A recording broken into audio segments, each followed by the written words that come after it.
E aí segue a história, é um pesadelo, o pesadelo tem que ter a coisa do terror mesmo. E aí ele imagina, aliás, no pesadelo, nesse local que o sol está tomando banho, começa a aparecer umas nuvens com relâmpago e vai vir no rumo dele. Aquilo vai crescendo, crescendo, começa a chover e por trás começa a aparecer uma boca.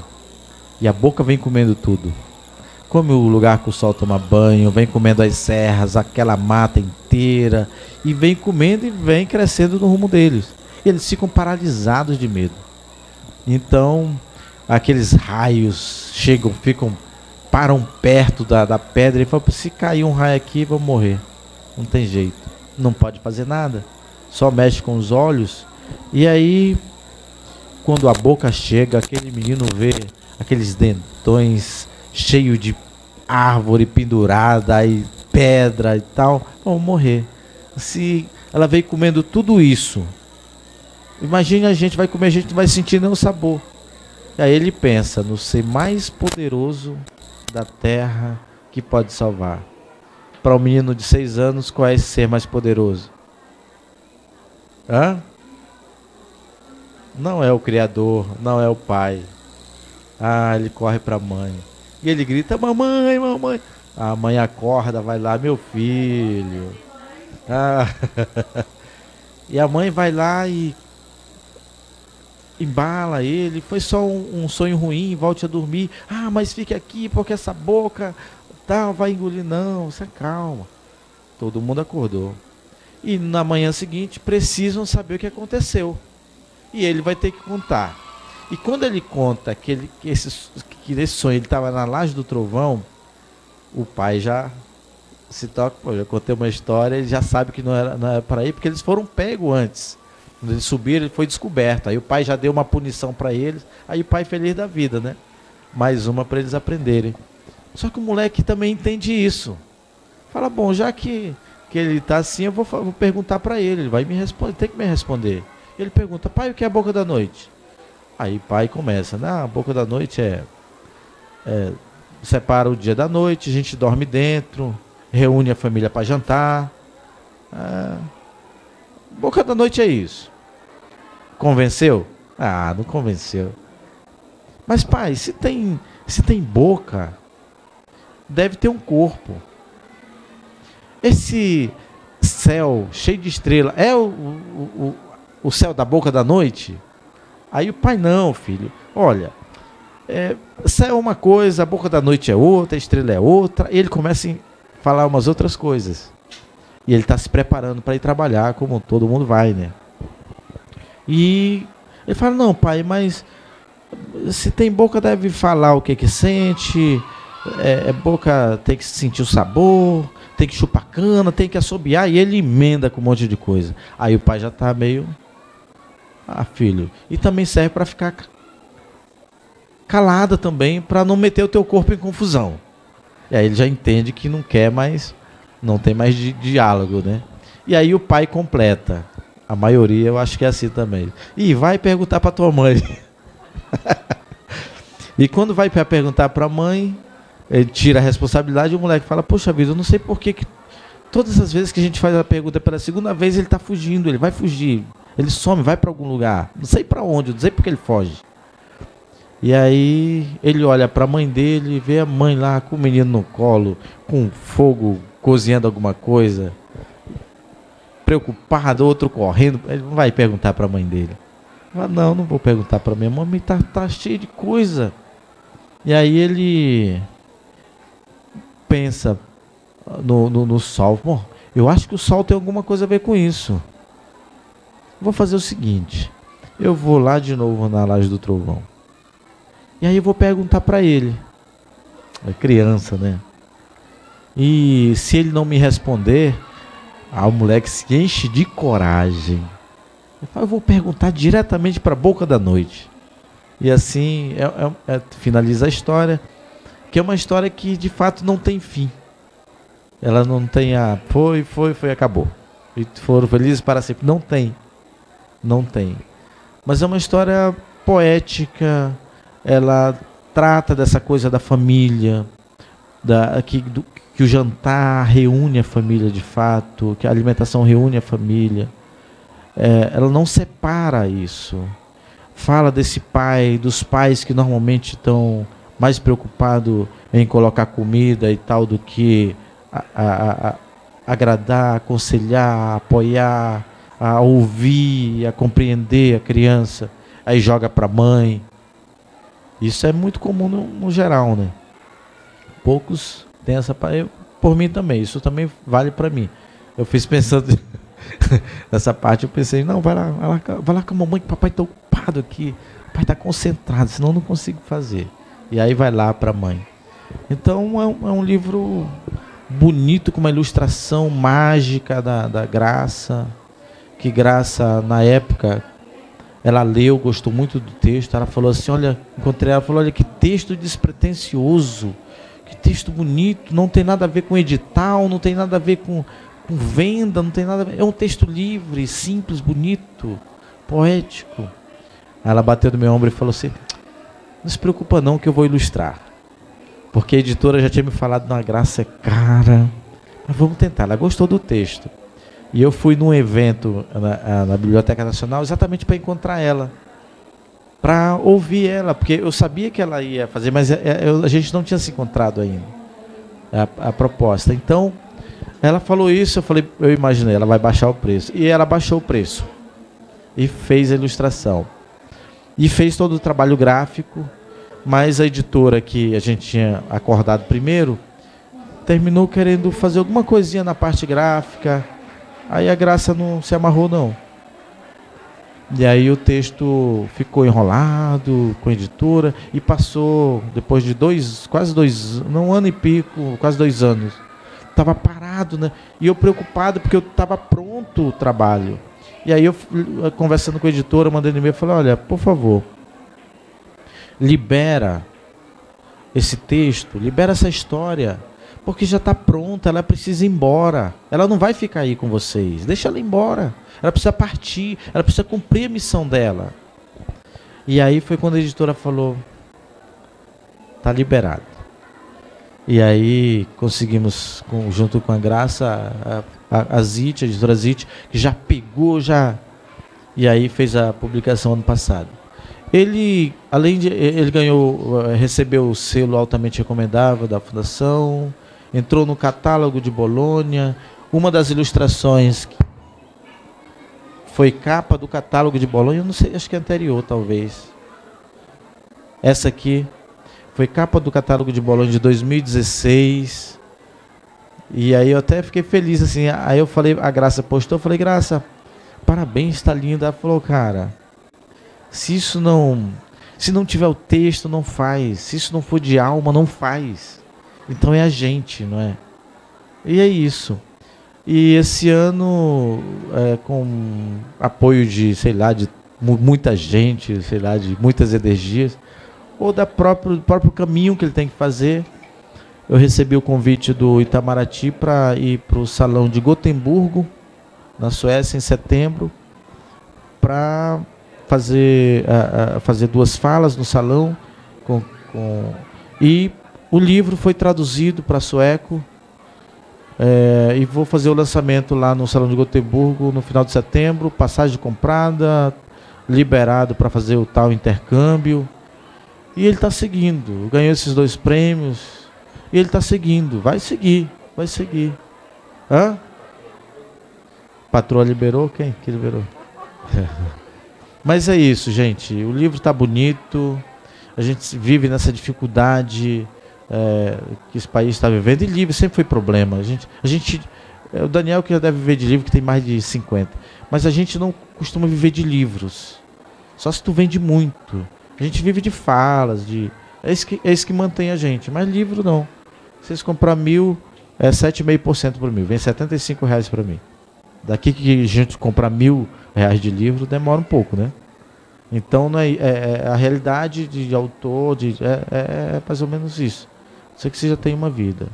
E histórias, elas existem para encantar a gente, para informar, para formar, para ensinar. Todas as histórias, não importa. E são histórias. Quando a gente tem esse olhar, esse sentido de história, ela tem força de história. Ela não tem a força de uma lenda, uma força de um mito. É história. E para os povos indígenas, quando é os nossos avós que contam, os pais contam com tanta verdade, com tanta força, parece que eles estavam lá. E aí, a vovó não vai mentir, vai. Não vai mentir pra gente. É vovó, é vovô, não vai. Aí é história. Aí a onça foi pintada com fogo. Brigou e foi... Que vocês acreditam nisso, claro, né? Que a onça foi pintada pelo fogo, não acreditam? Acreditam. Bom, podia falar um pouco mais, mas tem o Daniel. E aí, histórias. É isso. O povo do Daniel veio do centro da terra. Imagina. Gente vindo do centro da terra para habitar. Ah, que isso. Meu povo acha que veio da lua e do sol. Sei lá. Namoraram e criaram. E é povo verdadeiro. Outro povo acha que veio da água. Imagina o povo sair da água. A água é limpa, pura, tem água. Não dá. Mas tem gente que acha que o povo dele surgiu quando vieram 2 seres do espaço e fizeram. É por isso que é verdadeiro. Mas outro povo acha que não, nada disso. O primeiro homem foi criado com barro. O Criador estava lá, criou, soprou, o cara viveu. Estava lá sozinho, todo mundo com pai, falou, não, precisa arranjar uma gatinha para esse cara. Fez o cara dormir, muito sono. Foi lá, tirou uma costela. Costela inteira, não foi só um pedaço, não, inteira. E aí fez o ser mais especial desses tanto de existência de galáxia aí. É o ser mais especial, o ser mais bonito, mais completo. É o ser que traz a vida. É o ser que completa a gente, não é não? A gente se amarra, nosso público é mais feminino mesmo, é gostoso. Pois é. E aí sai da costela esse ser tão completo, tão complexo, tão bonito. Vocês acreditam nisso, né? Ah, claro. A história tem força quando ela é da gente. A onça e o fogo, ela tem força porque ela tem um lugar. Ela é do nosso lugar. Ela é do nosso povo. Mas as histórias, como eu disse, elas criam corpo, andam por aí. E a gente, com essa liberdade que tem, que é a criação que o Criador deu, nós nos permitimos deixar que ela entre na gente. E aí ela faz propriedade da gente. Viramos propriedade dela. E aí eu, a partir desse momento, posso morrer por essa história que me invadiu. Que está aqui. Aí vou morrer, vou defender ela com tudo. É história. É para isso que serve. Para dizer, para mostrar, dizer esse tudo que existe é história. Tudo é história. Humanidade é história, tudo é história.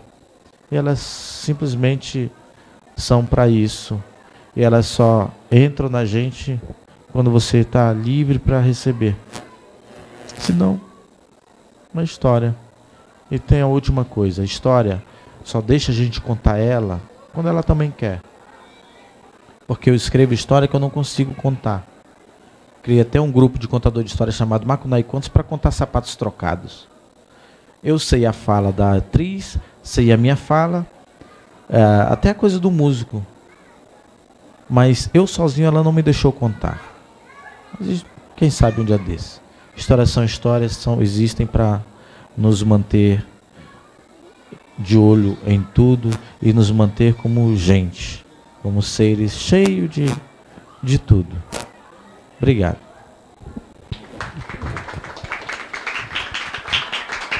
Agora... Que frase bonita, né? História tem força quando é a história da gente. Muito linda. Então, depois de nós ouvirmos tão completamente a história desse livro, eu também aqui queria lembrar que a editora Zit teve coragem de fazer um livro bonito, com todos os detalhes que Graça Lima idealizou, com a história que Cristiano contou, apostou na ideia e está aqui o resultado. Isso é muito bom, porque como ele mesmo falou, não são todos os editores, não são todas as editoriais que têm essa coragem de gastar, de inovar, de fazer bem feito, de respeitar o artista, respeitar o texto, a imagem. Então, também para o editor, que normalmente, quando o livro é premiado, eles também recebem um certificado da Fundação, vocês viram ontem, e aqui também a gente queria lembrar isso. E agora, né, nós vamos, então, chamar o Daniel Munduruku, que também vai falar do trabalho dele, e depois nós vamos, então, abrir para perguntas para os dois. Então, quem tiver perguntas para o Cristiano, aguarde um pouquinho. Cristiano. Está aqui meu amigo. Muito obrigado, Isis. Bom dia, pessoal. Vozes Ancestrais. É o nome do filho mais novo, né? Obrigado pela presença de vocês. Também nós estamos ao vivo aqui pelo Facebook. O pessoal do Face receba o nosso abraço, né? Longe, mais perto, do mesmo jeito. Tecnologia. Isso que a gente tem que usar esses instrumentos mesmo para poder se comunicar com as pessoas, né?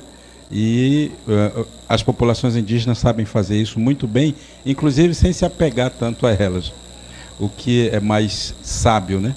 A gente sabe que as coisas estão aí, precisamos usá-las com parcimônia, usá-las com sabedoria, para poder comunicar para as pessoas o que nós queremos, o que nós desejamos, o que a gente acha que as pessoas precisam saber a nosso respeito, enfim.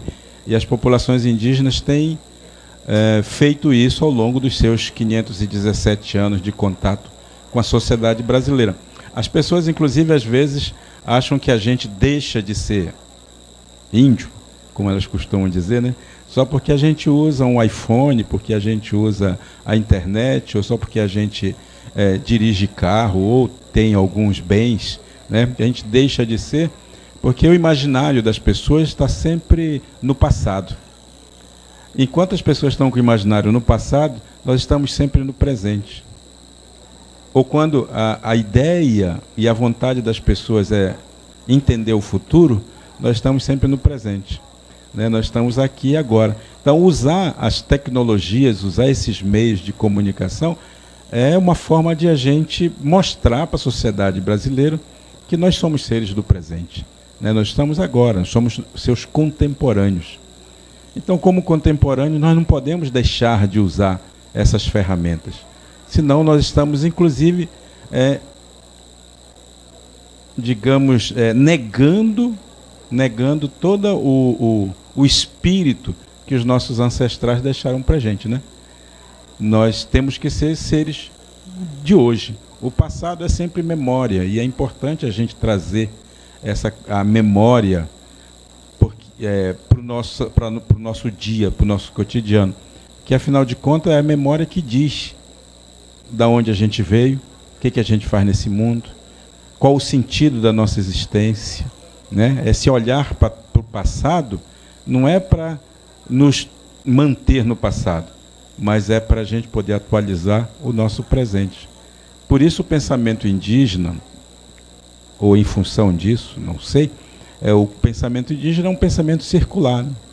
Não é um pensamento quadrado, linear, como o Ocidente desenvolve, né? Um passado, presente e futuro, como se isso fossem coisas que a gente pudesse de fato tocar, né? O tempo, ele é um momento, né? Ele é um instantâneo, e se esse instantâneo do passado nos permite olhar para o nosso presente, dar respostas criativas para o nosso presente, então nós estamos fazendo jus à nossa memória.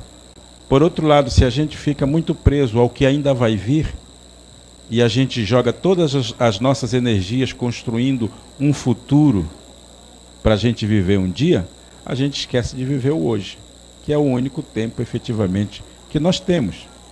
Nós só temos o hoje, nós não temos o ontem, e muito menos temos o amanhã. E podemos correr o risco de não tê-lo mesmo, né? Porque o nosso dia se faz agora, nesse momento, nesse instante. Então, as pessoas precisam entender que o esforço que os indígenas fazem de atualizar a sua cultura é uma forma de fazer jus, né, de honrar a memória ancestral dos nossos antepassados, né, dos nossos ancestrais mesmo. Então esse livro, ele tem um pouco essa função de nos lembrar, né, que essas histórias, elas servem para todos os povos que contaram elas, que são 10 povos que estão retratados nesse livro. Ele lembra justamente que esses povos são alimentados por uma memória ancestral que fica ordenando, a memória fica ordenando para que o povo continue atualizando esse seu repertório. E na medida em que atualiza esse repertório, o sentido da existência, o sentido da vida se faz mais claro, mais objetivo. E, portanto, a gente tem que ser mais criativo também.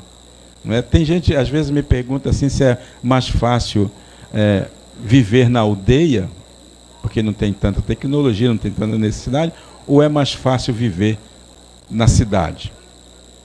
Eu costumo dizer para as pessoas que é muito mais difícil viver na aldeia. Apesar de toda a tranquilidade que isso possa representar para as pessoas, na verdade, quem vive o presente tem que ser criativo todo dia. Então tem que todos os dias tem que reciclar a sua própria existência, né? Então é muito mais fácil viver na cidade, porque a cidade é o lugar do futuro, do amanhã. Então a gente joga mesmo para amanhã. O amanhã, o depois, o mais tarde, né? Amanhã vou ser feliz. Amanhã, quando eu me aposentar, vou fazer aquela viagem dos sonhos. Amanhã, agora aos 100 anos, a gente aposentar, né? A gente vai poder usufruir de tudo o que a gente acumulou, porque a gente poupa para isso, né? A gente guarda, a gente investe para isso. Para quê? A pergunta, para quê que a gente faz tudo isso, né? É claro que vivemos numa sociedade que nos oferece futuro o tempo inteiro. E a gente sempre cai no conto do futuro, né? Antes nós éramos as crianças do futuro, né? Quando a gente era criança era o lema, as crianças são o futuro do Brasil. Ué, mas nós não somos hoje o futuro? O que nós fizemos? Quando nós éramos crianças, nós éramos o futuro. Hoje nós somos o futuro. E o que nós fizemos? O que nós construímos? Como nós dedicamos o nosso presente, que hoje é futuro de ontem? Como é que nós dedicamos o nosso presente a essa mudança, a essa transformação? Não é? Então, pensar as sociedades indígenas tendo como ponto de partida e de chegada o passado, é não entender essas sociedades. E aí a gente acaba reproduzindo na escola aquelas ideias antigas, estereotipadas, aquelas ideias românticas e romantizadas, inclusive contadas nos romances, né, literários, né, do índio cavaleiro, do índio ético, do índio não sei o quê, do índio divino, né? E essa reprodução acaba caindo na cabeça de nossas crianças, e as crianças acabam também reproduzindo uma ideia genérica dessas populações. De modo que o nosso papel como educador tem que ser desconstruir esse tipo de ideia, desconstruir a imagem romantizada que criaram dessas populações, que são chamadas, só para lembrar vocês, são chamadas por esse apelido, né? Índio. Um apelido que não diz o que a gente é, né? Uma palavra que diz o que as pessoas acham que nós somos, e não de fato o que nós somos. E aí a escola, no dia 19 de abril, que é o dia do famigerado índio, as escolas reproduzem as crianças cantando aquela musiquinha da Xuxa, vocês sabem, né? Índio fazer barulho. Pois é. Pinta as crianças daquele jeito, com as faixinhas, com as duas pinturinhas no rosto, vermelhas de preferência, né? Reproduz fazendo um cocá, hoje em dia de garrafa PET, para ficar bonitinho, né? Ecológico, politicamente correto, e sai cantando pela escola, reproduzindo sons guturais que a gente não faz nem ideia o que quer dizer. E aí e todo mundo fica feliz, sai feliz, porque foi efetivamente comemorado, fomos lembrados, e está todo mundo feliz da vida, um sentimento de nacionalidade perfeita, porque a gente, de fato, honrou a memória dos índios. E que índios são esses? Que não são nossos contemporâneos? E de que índio a gente fala para as nossas crianças, se a gente reproduz para elas essa imagem, esse estereótipo? Por que as crianças olham para a gente, se a gente está com cocá principalmente, elas olham com a gente e arregalam os olhos, assim, de medo? Não é? Por que na educação dela, na formação das crianças, existe exatamente um reforço de um estereótipo, de uma imagem, que faz com que as crianças não nos olhem como de fato nós somos?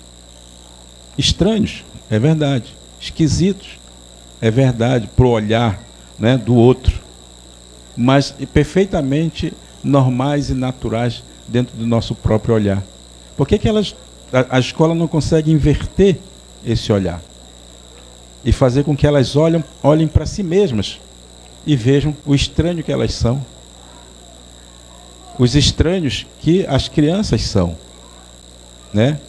Que a criança acaba... Se a gente consegue inverter, olhar o outro pela ótica do outro, a gente vai entender o porquê que o outro parece estranho para a gente.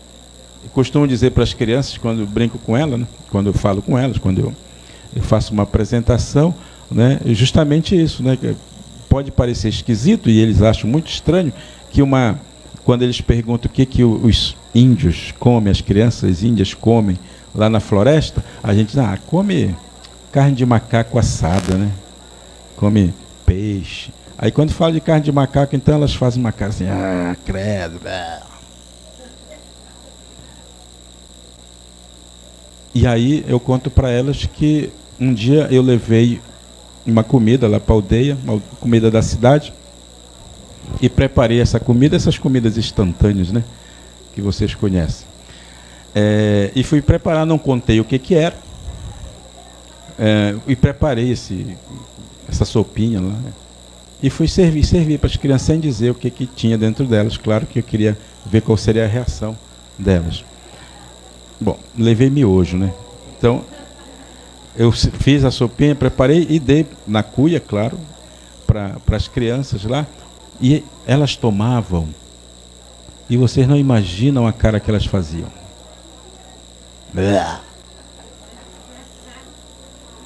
Faziam a mesma cara. E me perguntavam, pior, o que é isso? E aí eu ia explicar que ali dentro tinha frango, ou carne, tinha, sei lá, temperos e tudo mais, né? E elas ficavam olhando, mas cadê? Onde é que está tudo isso que eu não estou vendo? Está aí dentro. E aí mostrava para elas o saquinho, onde é que vem, né? Aquilo tudo. Está aí dentro. Mas cabe tudo aí dentro? Pois é, cabe tudo aqui dentro. Nossa, o pessoal da cidade é doido. Ficam comendo veneno aí dentro desse saquinho, né? E eu conto essa história para as crianças da cidade para mostrar para elas justamente que o que é estranho para elas na cidade, a gente comer carne de macaco assado, todo mundo sabe o que é um macaco, todo mundo vê, né? É concreto. Mas ao levar para elas uma comida industrializada, como é o caso do miojo, as crianças não conseguem entender, materializar aquilo que está ali dentro. Elas comem uma coisa que parece que mas não sabe se é de verdade, porque apenas está escrito o nome, né? é de frango, é de carne. E, obviamente, o pensamento das crianças indígenas é um pensamento muito concreto, né? Como é efetivamente de todo mundo. É um pensamento muito concreto, a gente quer ver as coisas. Então, essa estranheza que existe de pontos de vista diferentes, isso precisa ser trazido também para as escolas, para a gente poder trabalhar com a diversidade, para poder trabalhar com as diferenças, para a gente poder ensinar as crianças a respeitar o que o outro tem de diferente, mas que isso não é uma diminuição da humanidade do outro.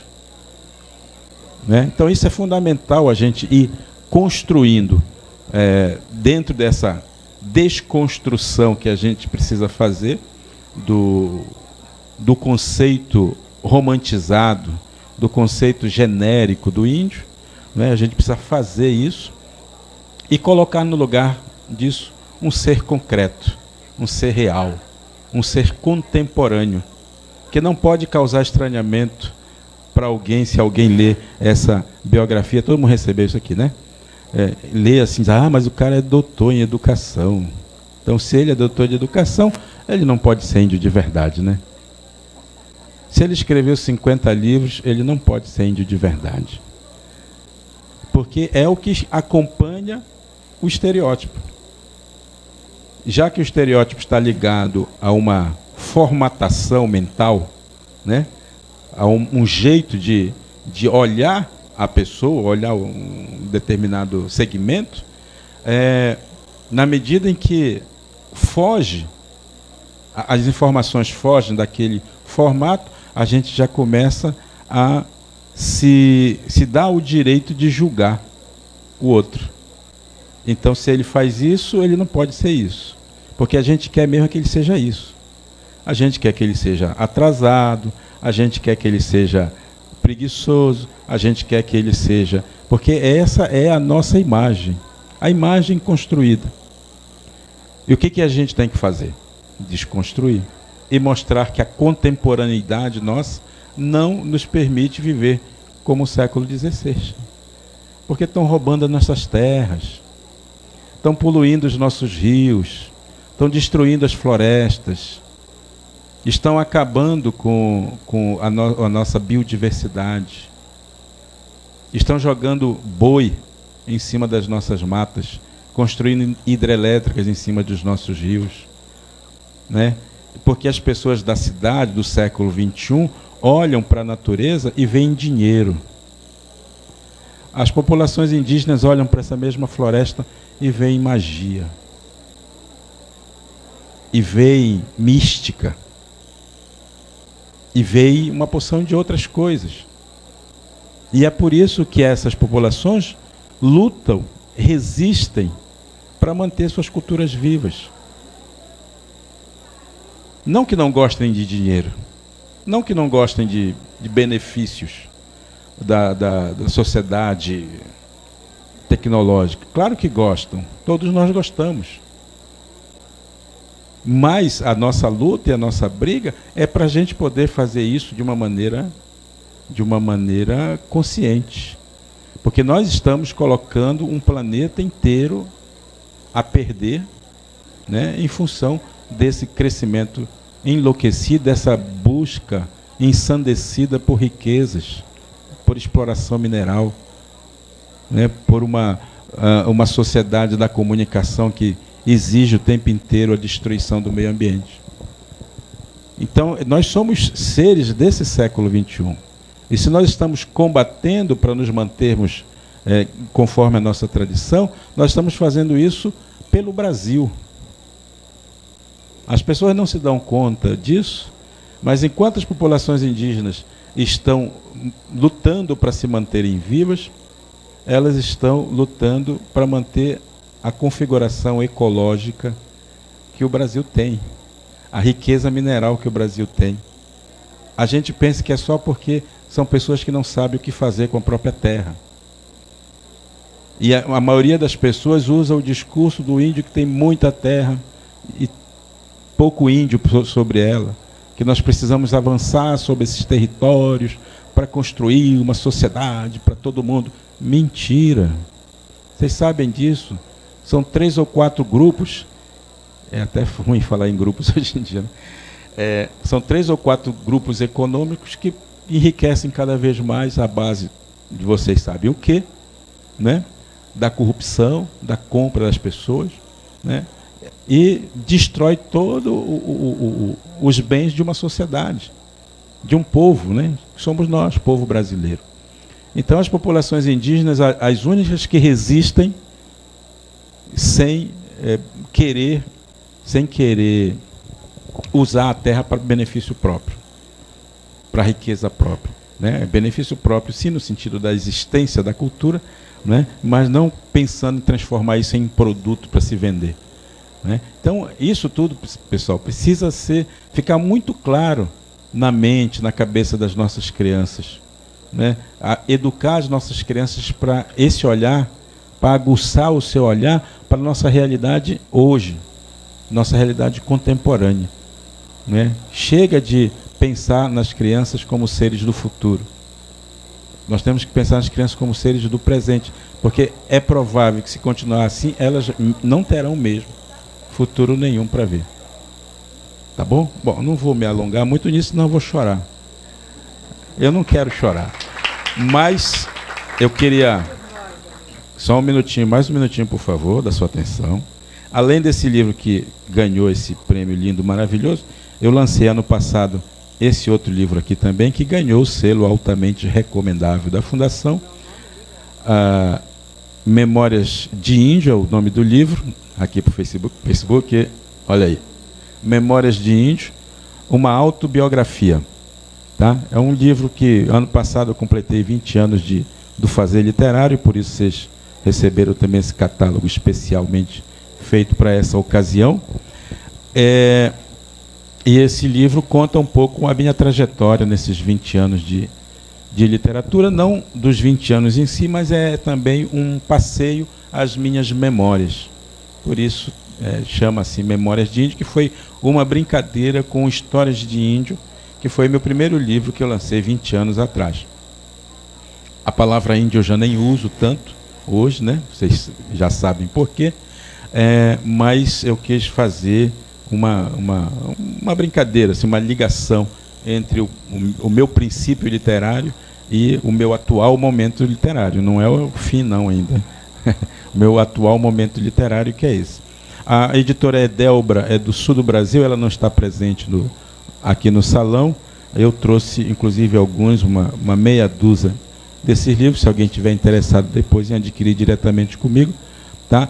E lembrar vocês que nós vamos realizar, na terça-feira, na parte da tarde, um seminário, vai ter outros autores indígenas, outros convidados indígenas. Na terça-feira à tarde, vai ter o encontro, o 14º encontro de escritores indígenas e o primeiro seminário de literatura indígena. Nós abrimos esse ano a inscrição para trabalhos acadêmicos, né? Esses trabalhos acadêmicos se inscreveram, foram selecionados e na tarde da terça-feira os selecionados vão se apresentar publicamente, né? E eles vão ser debatidos, conversados pelos nossos convidados indígenas.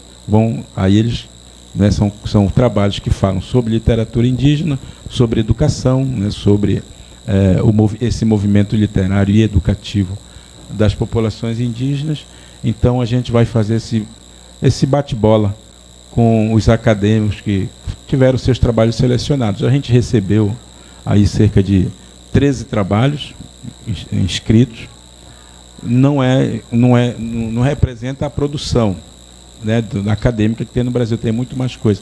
Mas a gente sabe que a gente não ia ter também muito espaço para fazer essa primeira apresentação desses trabalhos, então a gente acabou divulgando pouco e a gente acabou recebendo também esses 13 trabalhos, que foram trabalhos muito bons e, infelizmente, a grande tarefa dos avaliadores, né, é ter que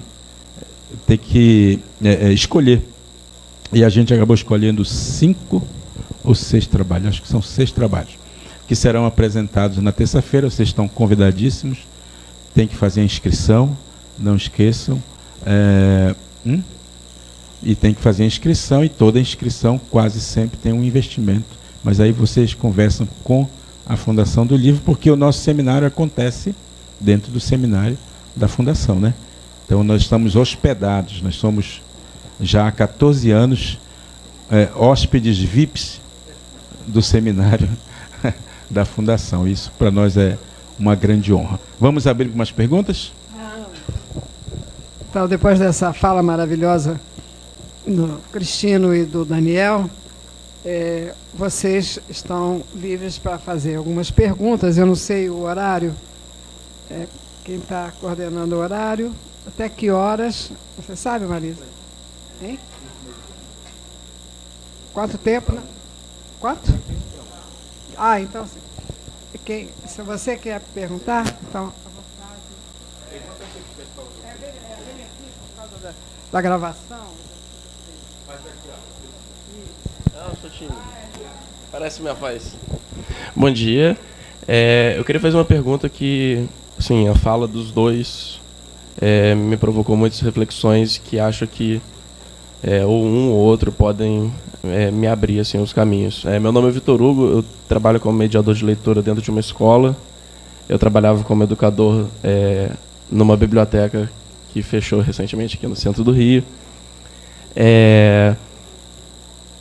A gente tem um pouco disso que você falou, de uma visão romantizada, e aí às vezes na escola falam assim, você poderia trabalhar com uma lenda indígena, e aí sempre fica num lugar muito genérico. É como se a gente estivesse falando sobre a população africana, e tipo, também tem uma coisa romantizada, tipo, se eu pensar na África, eu não consigo pensar nos países da África, eu vou pensar num safari, em alguns animais, e como a gente aqui no Sudeste vai pensar, por exemplo, os meus pais, eles moram em Manaus. Eu morei um tempo em Manaus e tive uma relação com a cultura indígena de lá, diferente das que eu tinha aqui no Sudeste. E aí quando eu falo que eu morei em Manaus, também tem uma relação aqui no Sudeste, de tipo, e como é que é? E tem onça andando na rua, e tem macaco, algumas coisas assim muito, muito fantasiosas. Mas aí, pensando no que vocês disseram, eu pensei assim, como é que eu posso enriquecer dentro da escola, dentro da sala de aula, quando o cronograma acadêmico estiver pedindo para eu tratar de culturas indígenas, sendo que são vários povos diferentes, não é o mesmo povo. Se a gente pensar na Europa, eu tenho um perfil do francês, eu tenho um perfil do inglês, eu tenho um perfil do italiano, e isso fica um pouco claro quando a gente está trabalhando com as escolas, porque todo o entorno das crianças, da gente, tem esses estereótipos um pouco mais definidos. E aí quando fala tratar de lenda indígena, eu posso fazer um trabalho incrível, contar uma lenda que vai fazer a diferença para aquela criança, mas e o que tem de diferença dessa tribo para essa? De um povo que está vivendo uma determinada situação no Sudeste, no Nordeste, no interior, que seja aqui no Rio de Janeiro, assim, aqui no centro da cidade, mas que seja no interior do Rio. São realidades diferentes e são vivências diferentes. Como é que vocês acham que a gente pode enriquecer a experiência dentro da escola com as culturas indígenas, não desse famigerado índio que é romantizado, mostrando as diversas etnias que a gente tem, que sem cair nesse lugar comum que a gente tem. Obrigado.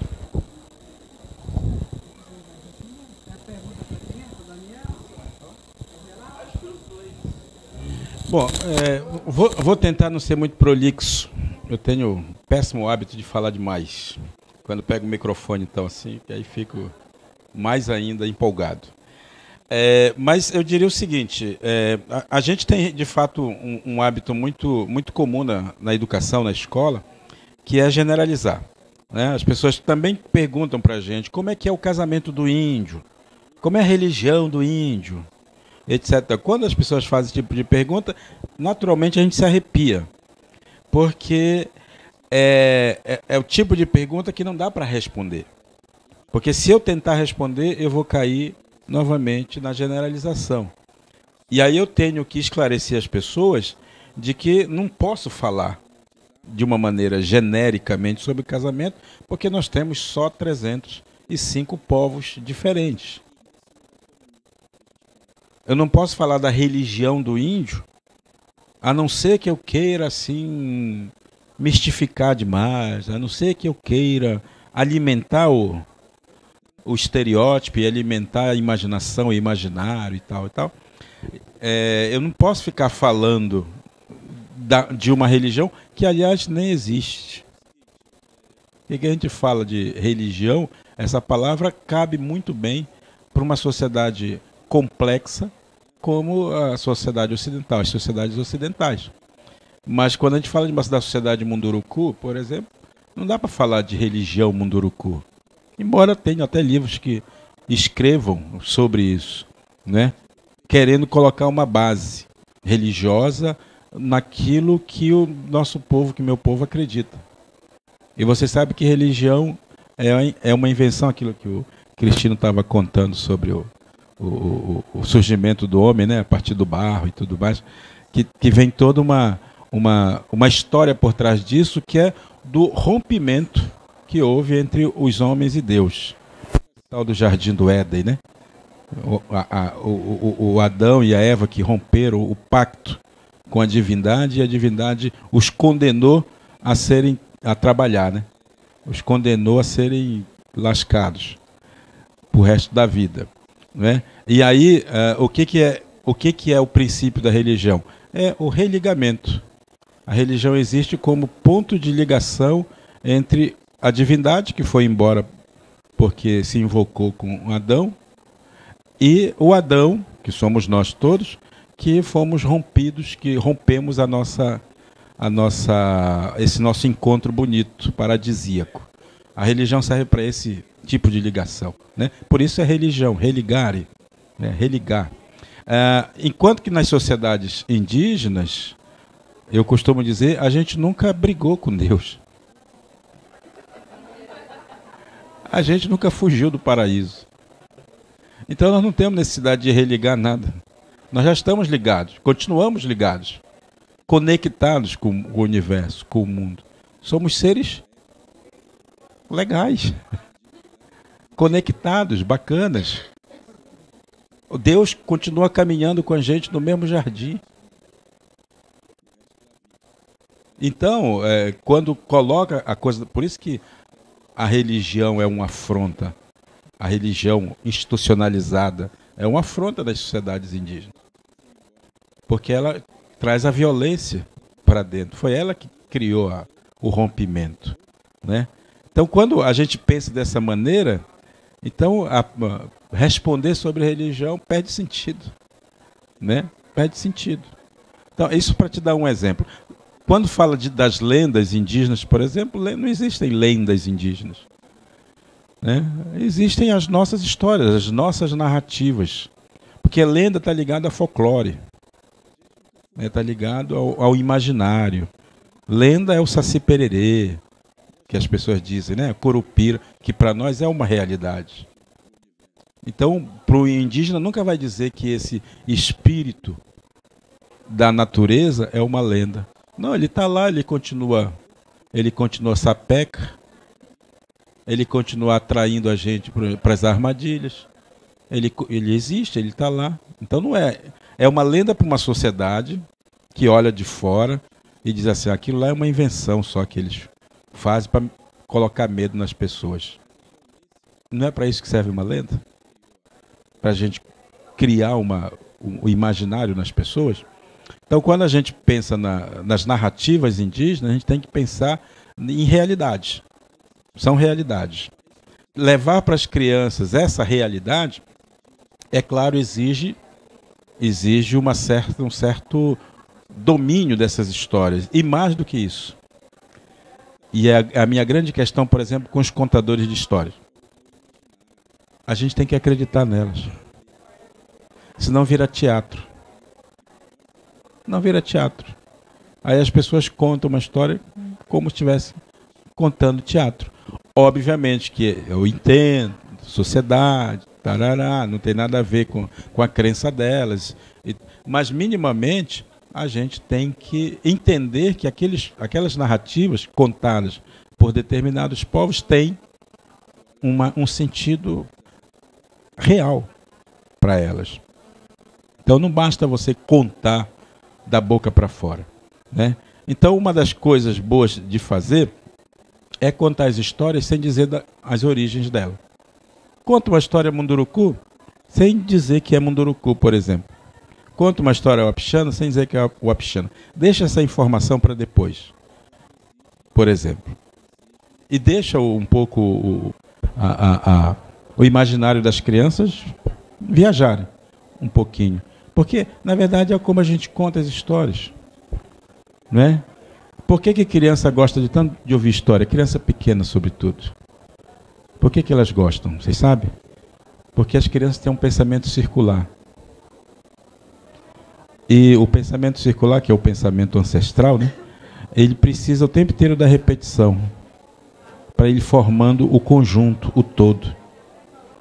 Quando a criança diz, conta aquela história de novo, e de novo, e de novo, e de novo, um dia ela diz assim, chega agora, eu não quero mais ouvir essa história. Por que não quer mais ouvir? Porque ela já pegou a essência da história. Na medida que ela vai contando, ela vai ligando um pedaço por pedaço, por pedaço, por pedaço. E essa história começa a fazer parte dela. Pensamento circular. É o pensamento passado e presente. O passado vem, se encontra, se atualiza, volta, faz esse movimento, não é? A escola quebra um pouco esse pensamento circular das crianças, no momento em que ela lineariza tudo. E aí começa a dizer para a criança que ela tem um passado, um presente e que ela será o futuro do Brasil. E aí quebra o ciclo, né, de formação da mente dela. Ela começa a pensar como um capitalista. Ela começa a achar que, de fato, ela é uma capitalista, né? E tem que lutar para conquistar seu espaço no mundo, e todo mundo é meu inimigo, meu adversário, todo mundo eu tenho que passar rasteira. Acaba criando sem querer, obviamente, ninguém fala isso para ela, né? Mas ela vai percebendo, começa a olhar a sociedade, começa a olhar os pais, ver como os adultos se comportam, e vai começando a perder a sua consciência ancestral, né? Não é à toa que as crianças choram quando entram na escola a primeira vez, né? Não é saudade da mãe, não. É por causa da memória ancestral que elas sabem que vai perder. Então, é isso. Quer dizer, teria muito mais coisas, mas não vou falar, deixar o Cristino falar também.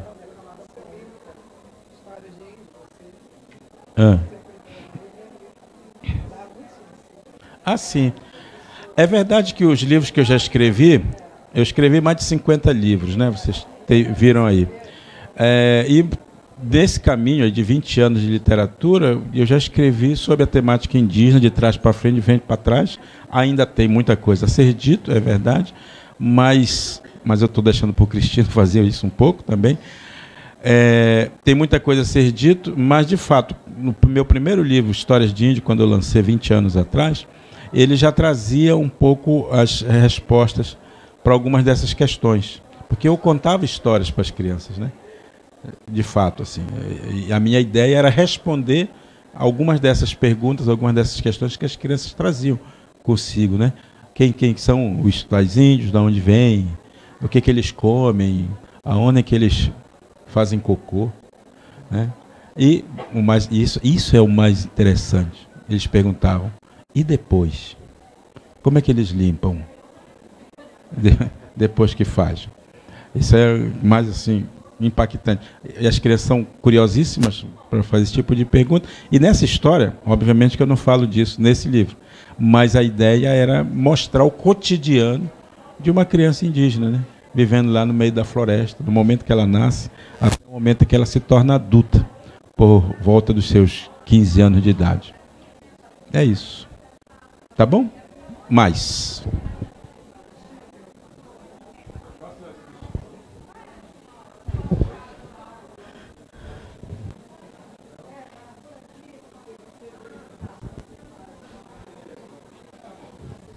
minha voz, né? Bom, boa tarde a todos.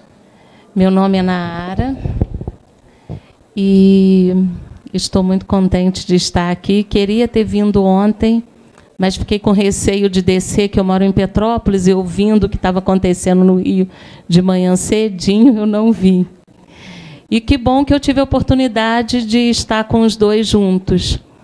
A minha escola já vem trabalhando numa perspectiva de desromantizar, né, o indígena, e a gente todo ano faz um projeto sobre a cultura indígena. Mas, assim, essa história contada pelo colonizador, ela é tão forte que a gente está impregnado de muitos estereótipos mesmo. Então, ano passado, a gente conseguiu ter a visita lá de 5 indígenas de uma tribo de Pernambuco, dentro do projeto que a gente estava fazendo. E uma coisa interessante, né, para dialogar com o que o Daniel estava colocando, que apesar a gente apresentou da tribo, da história e tal, mas nós os chamávamos os 5 de índios. Até que uma criança disse assim: tia, mas eles não têm nome, por que chama todo mundo de índio? Como é que é o nome deles? Então, foi uma criança pequena que fez essa pergunta, porque ainda está como pensamento circular, digamos. Gostei da ideia, da metáfora.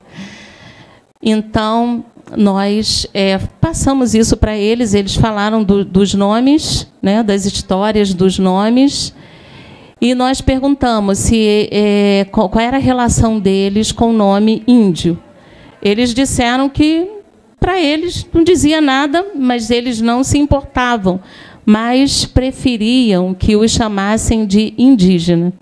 Aí eu queria saber de vocês, né, como é que vocês preferem em relação à etnia. Eu sou Patrícia, professora da UFRJ, que sou votante também, né? E eu particularmente gostei imensamente dos 2 livros, mas A Boca da Noite foi assim, eu acho que é aquilo que ontem mesmo você falou aqui na entrega do prêmio, né? O Cristino falou assim, é a história que toca a alma. Eu acho que ela é a história de gente, de vida, que depois aquela coisa do menino voltar é o que todos os meninos fazem, né? Quando eu vou voltar para isso, eu quero conhecer, eu vou ver o que é A Boca da Noite por mim mesmo, né? E então eu acho que acho que todo esse movimento mesmo de trazer as histórias, eu acho que nessa perspectiva do olhar, né? E eu gostei imensamente quando você fala da questão de temporalidade. A gente precisa essa questão de viver esse hoje, né? Essas histórias que se atualizam serem contadas. Então a gente tem essas histórias também ancestrais, são maravilhosas. Eu acho que traz e nós ficamos até na hora que a gente estava lendo, a gente ficou assim, é interessante porque a ilustração são fotos, né? Então tem um lado também informativo, né? Assim, no sentido mais literal da informação. Eu achei são fotos lindíssimas também, que dialogam aí com texto de outra forma, né? Então você traz as histórias e traz também a questão mesmo do visual também. Quem é esse outro que me fala, que conta suas histórias, né? Então eu parabenizo, assim, mais um comentário, assim, porque são livros que são histórias, mas são histórias de pessoas, são histórias que a gente precisa ouvir, precisa ler, e precisa que as nossas crianças conheçam, né? E que se encantem e se identifiquem e tenham esses olhares outros, porque a vida é muito, muito maior do que esse mundinho aqui que a gente vive, né? Eu achei assim, formidável essa questão do tempo, né? Porque eu acho que o tempo não é à toa que a última categoria assim que as crianças entendem é o tempo, né? Porque ele é uma construção tão doida, né? O tempo cronológico é uma coisa tão fora da lógica, né? Tanto que o Cronos é devorador das pessoas, né? Ele vai devorando a gente, né? Então acho que tem, então quando você circula aí também essas histórias, eu acho que a gente relabora, né, também o passado, né? Muito bom. Acho que tem a ver com o tempo. É porque o tempo da escola não é o tempo delas, não.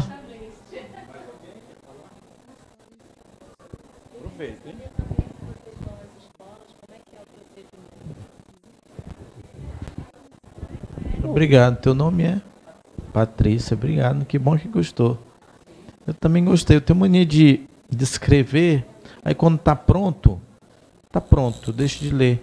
Aí quando começa a ter essas coisas, eu volto a ler de novo. Que negócio é esse? Tem que saber o que é. Porque parece ser uma... A gente vai descobrindo coisa. A escrita não vem cheia, assim, intencionada, assim. Ela não vem...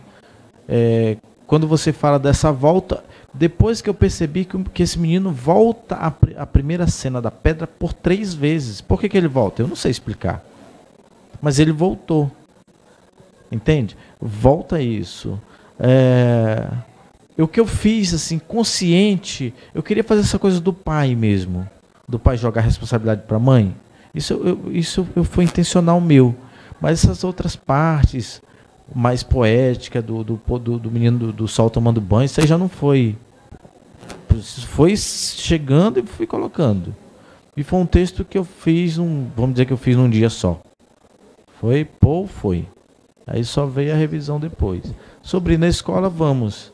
Agora, tem aquela coisa dos custos, porque a gente é autônomo total, né, Daniel? Autônomo total, livre, graças ao Criador de todas as coisas, geral, assim. Então, a gente paga o preço de ser livre, né? Então, ou as pessoas pagam para a gente ser livre, que é o caso da gente ir às escolas. A gente não pode ir sem esses custos, e a gente sabe a dificuldade de todo mundo, e a gente às vezes faz um valor mínimo para poder ir, mas tem que ter essa contrapartida, porque senão o aluguel e o leite faltam, né? E aí de graça não tem graça. A coisa tem que ter um valor, mesmo que seja repartido entre os professores. A gente tem que sentir isso. Já fomos muito voluntários, ainda sou, de vez em quando, estou aqui voluntário, mas é uma causa que merece essa questão. Mas quando a gente sai de casa, a gente sai para trabalhar também, né? Como todo mundo. Temos... Cristina Pichana pode achar no Face, Daniel Munduruku no Face, fica mais fácil. Cristinapichana@hotmail.com, danielmunduruku@gmail.com. É verdade. De Munduruku, tem nesse informativo. E eu estou atualmente em São Paulo, o Daniel está em Lorena, e a gente roda por aí. Mas é assim. E a história, gente, tem essa força. Tem essa força mesmo. O índio indígena é melhor indígena, porque indígena é aquele daquele local. Índio, o que significa? Eu sou Apitiana, ele é Munduruku. O outro lá provavelmente é Pancararu, Pancará, que foi lá na sua escola. Funiô. Então, ele é Funiô, ele não é índio. O que índio é? Não tem... Não... É porque tem aquela coisa também... Normalmente as pessoas que saem das aldeias, vivem mais nas aldeias... não trabalham tanto com essa coisa educacional, não passou por esse processo de conhecimento maior e não entende ainda a gravidade do que significa isso de fato. Então, por isso que não tem se rebate isso. Antes que eu esqueça, tem vai sair uma coleção de biografias de personalidades indígenas. É algo inédito no país. Vai sair pela editora Zog, chama Tembetá. E aí tem Daniel, que está pela literatura, Cacaverá pela espiritualidade, tem Álvaro Tucano por essa briga sobre terra, vai ter Sônia Guajajara, que é da PIB, vai ter Ailton Krenak, que trabalhou com o texto da Constituição, o artigo 231 e 232. Então, são 10 personalidades indígenas que serão individuais e 2 volumes que serão falando sobre os mais velhos que já partiram, como o único deputado federal indígena que foi pelo estado do Rio de Janeiro, o Juruna, né, Mário Juruna, e outros, Davi Copenal, que está vivo também, vai se falar nesse livro, e também um outro livro que é dedicado a personalidades importantes indígenas jovens, dessa nova geração, dos 20 anos para cá, dos 15 anos para cá. Então essa coleção pode ser comprada pela internet e entrar em contato com a Zog. Não é só uma propaganda, mas é uma questão de informação. Isso não tem. Como é que a gente está aqui nesse movimento literário? Não fosse o Álvaro Tucano brigando há 30, 40 anos atrás. Essas demarcações, como é que a gente está aqui? Isso não teria acontecido sem eles. Então é importante a gente conhecer a história desses grandes que já partiram, outros que estão por aí. Então, não é só uma propaganda. Eu trabalho na coletânea, na produção, o Cacaverá faz a coordenação e a gente está por dentro, não é alguém que está fazendo, a gente está por dentro. E são entrevistas de áudio e tal, vídeo também. E é só pela internet que consegue. Tem beta. Bom. Só complementando essa questão do índio indígena, eu tenho escrito alguns textos que estão disponíveis, inclusive, no meu blog, em que fala um pouco do uso das palavras, né? Como você falou, os Funiô não se importam de serem chamados de índios, mas como lembrou o Cristino, essa é uma reflexão, um tipo de abordagem mais teórica que a gente tem procurado capitanear, né? Para lembrar para a sociedade brasileira e mesmo para os indígenas que esse termo é, de fato, um termo ofensivo, né? É uma palavra que não diz quem a gente é. E, ao contrário, alimenta o imaginário das pessoas sobre o que elas acham que a gente é. A ideia do selvagem, a ideia do preguiçoso, a ideia do atrasado, a ideia do canibal. Essa coisa que a história, como falavam, né?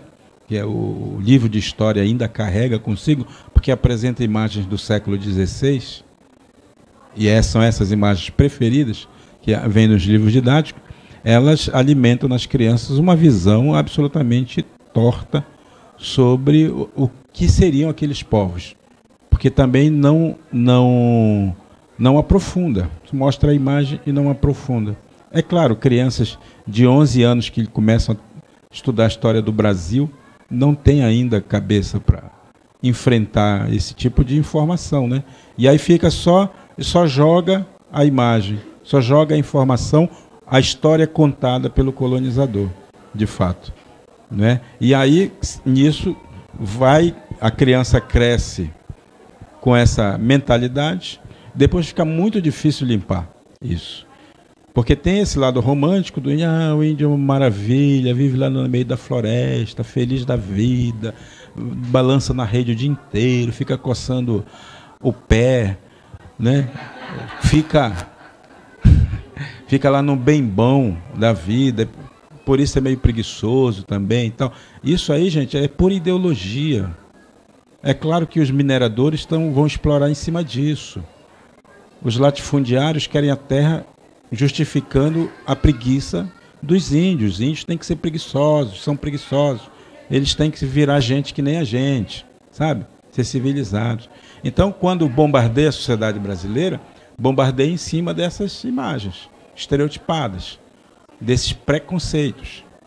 Então, limpar esses conceitos ajuda a entender melhor a dinâmica, a estrutura dessas populações e a luta delas, o motivo por que elas resistem, né? Dá a impressão de que resistem só porque aí vão ganhar uma Bolsa Família, né? Vão ganhar um Bolsa Floresta, vão ganhar uma Bolsa Onça, vão ganhar uma bolsa feita de onça, assim, às vezes, de pele, que é um engano, é um erro, um absurdo total. Então é preciso limpar, tirar um pouco, mesmo entre os indígenas. Você falou do termo tribo também, o Vitor, é Vitor? o Vitor também falou do termo, é um termo que não se usa mais. A gente está buscando não usar, porque o tribo não representa o que nós somos. Tribo, vocês sabem, é um pedaço de uma sociedade. E nós não somos um pedaço da sociedade brasileira. Nós somos uma sociedade inteira dentro da sociedade brasileira. Nós somos um povo, portanto. Né? Alguns usam o termo nação. É menos importante essa palavra, ao meu ver. Mas tribo não. Não se usa esse termo para se referenciar, né, as populações indígenas, porque senão a gente perde a completude que cada um desses grupos tem em si, que tem a ver com a espiritualidade, tem a ver com a sua economia, tem a ver com a sua representação do universo, tem a ver com as suas narrativas, tem a ver com tudo, com a sua formação de humanidade. O ser Munduruku é diferente de ser Wapixana. Nós somos parentes e nos tratamos assim, mas nós somos absolutamente diferentes. Né? Nós somos dois povos diferentes. Ele tem um jeito de olhar para o mundo, eu tenho outro jeito de olhar para o mundo. Esse jeito, se em algum momento eles se complementam, ou eles estão ali juntos, claro, porque nós compreendemos a mesma coisa. Temos a mesma compreensão de pertencimento ao universo. Mas como é o nosso pertencimento ao universo, isso difere um pouco. Difere por causa da região que ele habita. Ele não é da floresta. Ele é de um outro bioma. Né? O povo Munduruku já é de floresta. O povo Chavante do Mato Grosso, lá vem a Bia. A Bia gosta de ficar interrompendo a gente. O tempo, né? O tempo. Esse é o Cronos. Eu sei, eu estou vendo que você está aqui. Você está espionando a gente. A gente vai terminar já. Então, onde é que eu estava mesmo? Sim, que nós pertencemos a biomas, a lugares diferentes. Né? Você pega o Wapixana, é de um jeito, o Caingangue do sul do Brasil é outro bioma, o Chavante do Mato Grosso é de outro jeito, os nordestinos, os indígenas do Nordeste, pertencem a um outro lugar. Nós somos parentes nesse sentido, porque pertencemos ao mesmo lugar. Assim como para nós a árvore é parente, a terra é parente. A gente não chama a terra de mãe só por retórica, como acontece às vezes, né, nas cidades, a terra é nossa mãe, vamos abraçar a terra e tal. Isso é retórica. Não que não tenha sentimento nisso, óbvio, mas não é o cotidiano das pessoas. Porque essa mesma terra, depois você vai e joga bituca de cigarro. Né? Você joga lata de cerveja. Você joga... Quer dizer, uma hora é a mãezinha bonitinha da gente, mas no outro é o nosso saco de lixo. Né? Então, que relação é essa? Que relação é essa? E é isso que é preciso deixar claro. É claro que entre os indígenas tem falta de compreensão, entre os indígenas também tem dificuldades às vezes, e eu não estou aqui também endeusando os indígenas. Eu estou, na verdade, reafirmando a nossa humanidade. E onde tem humano, onde tem gente, tem conflito, tem briga, tem encrenca, confusão, ciúme, tem pancadaria, tem porrada, tem tudo o que qualquer sociedade tem. Então essa coisa romântica do tudo perfeitinho, bonitinho, é romântico mesmo. Dá um romance. E é por isso que as pessoas escrevem romance, inclusive, né, sobre as populações indígenas. Porque é um imaginário que tira a humanidade das pessoas, né? É claro que quando se escreve, a gente pinça coisas dentro dessas sociedades que a gente quer revelar para as pessoas. Né? Ao mesmo tempo, a gente pode colocar coisas também que querem detonar com essas pessoas. Né? O escritor faz um pouco esse papel. Bom, encerrando, queria agradecer vocês. Lembrar, eu tenho uma meia dúzia do Memórias aqui, se alguém tiver interesse. Agradecer o pessoal que acompanhou pelo Facebook. Teve bastante gente ali que eu vi aqui, também estava olhando, né? Que acompanhou. Obrigadão por vocês. Obrigado, Iris, nossa mestra né? E, enfim. Então tá, então. Cris. Para mediar essas histórias. Agradecer também, rapidinho, foi bom. Podemos conversar depois da porta aí, ver outras coisas. Mas obrigado. Eu gosto mesmo de até provocar com essa questão da história de origem, porque a gente está vendo que esse país não é um país laico, nunca foi, né? E aí as pessoas, quando você começa a falar do outro, que veio da terra e tal, acredito não, mas quando vai para essa outra parte mais do que saiu do barro, aí opa, ele já se liga, não, peraí, barra saiu, eu já conheço isso daí.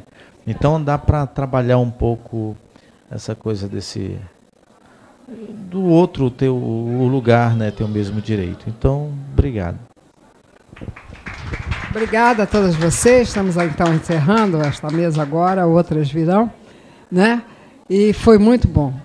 Eu, cada vez que sento aqui para um autor, com a vivência, quer dizer, o tempo de hoje, aquilo que é editado, eu creio que, como vocês, me enriqueço muito. Então, também agradeço ter mediado essa mesa. Muito obrigada.